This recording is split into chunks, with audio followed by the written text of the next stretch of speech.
everybody, and welcome back to my channel. My name is Savannah, and this is my channel, Savannah on Main. Please subscribe if this kind of content is something that could be beneficial to you, and you can also follow me here. I'm just going to get right into the information. So I visited Walt Disney World a couple of weeks ago, and this is during the 2020 reduced capacity Disney World that we're having today. And I got the Disability Access Pass. I have a few different invisible disabilities, and essentially it's quite difficult for me to wait in an extended line and be able to, even enjoy my day. I would be quite sick. I have POTS, I have Ehlers-Danlos syndrome, and I have a pain disorder that's genetic. So all of that together really just makes it incredibly difficult. I also have endometriosis. I just have a lot of kind of stuff going on, and I've come a long way in my treatment and I'm doing a lot better, but sometimes you just need a little help to help you enjoy things, and there's nothing wrong with that. So before I went, I was trying to decide what would be the best option for me, if I needed to rent a chair, if I needed to bring like my walker from home that I need occasionally, or if I should have brought like a fold-out cane, which I did bring just in case. And that's when I came across the Disability Access Pass. And so getting ready to go, I made sure I brought documentation because I read a few things that people said that you needed that, but I was never asked for any like type of documentation. I took a picture of my disability placard, things like that, and I was never asked. I don't know if they can legally ask you something like that.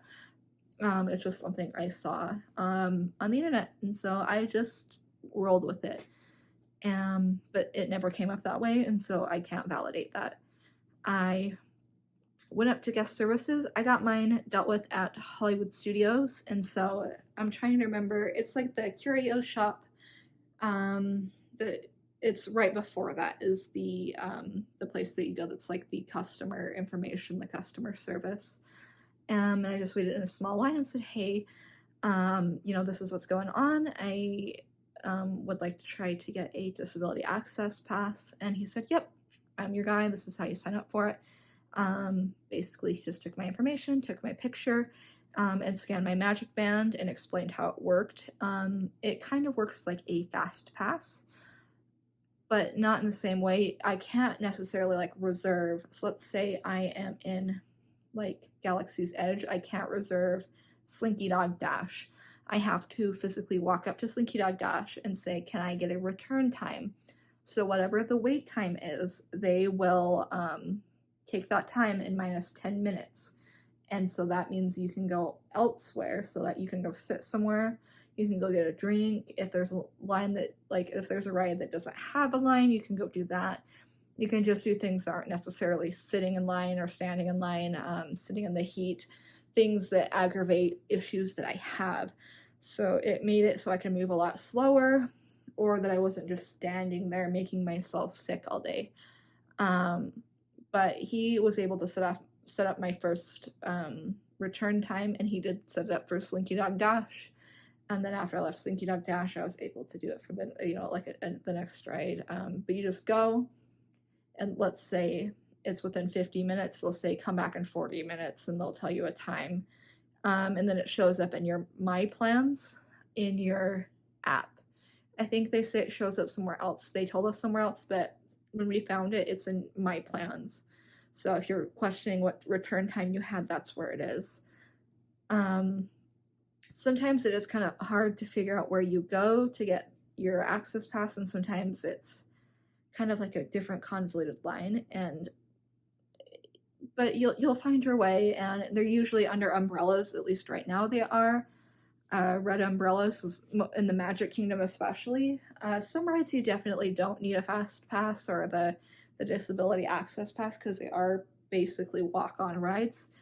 But I've seen pictures since I've even like left where those rides even have extended lines, because like when I was there, the teacups were like walk on almost every single day. there was no way you could just go ride them whenever. Just don't need to go through the process for that. You would just walk through the regular line. It wouldn't necessarily be worth doing that. Anything under about like 10 to 20 minutes. So, it was a super simple process, and it went good, and it was able to like maximize how I felt and how I was able to personally enjoy my trip. And so if that is something that you need, like, don't feel bad about asking. Like, please go ask. They were incredibly accommodating. And there was a few of them that would like triple check that I, didn't need like assistance in other ways, or made sure that I was able to, because some of them you have to be ambulatory to be able to like board things or be able to like get on and off things, because in like an emergency you have to get on and off. But overall, yeah, they were extremely accommodating, and it went great, and I had a wonderful time. And it also included my family to take along, so they were also able to like enjoy their day. Again, all on our Magic Bands. It was super simple, and they activate it, they said, for 60 days. So if for some reason you're local or you're going to be back, it's good to go for 60 days. So you activate it once, and through your whole trip, unless you're there for that long. And if you are, please take me, please, I don't know why I said that way, please take me with you. But yeah, that should be all you need. It is so simple. Like, I don't even know what else I could say, but I just wanted to put it out there that this is something that is offered, and it should be in any park, that you can just go up to the, like the customer information, the information desk, and they can either point you in another direction to get it done, or they can do it for you. Or, talk to a ride operator. Yeah, and I'd say people were overall quite friendly. There were a couple like other guests that were a little, I don't know, I think they were upset that there was a separate line, because they did wait quite a while. But again, note that we are waiting in line, we just aren't waiting directly in that line. We're just probably, like, generally speaking, I'm just like sitting down and drinking a water instead of standing, and it was a lot, more decent on my body, and I'm really grateful for it. And I'm grateful that Disney is so accommodating, and I will link it down below. I know they have guides to what rides are accessible, and they have a lot of really really nice things like that.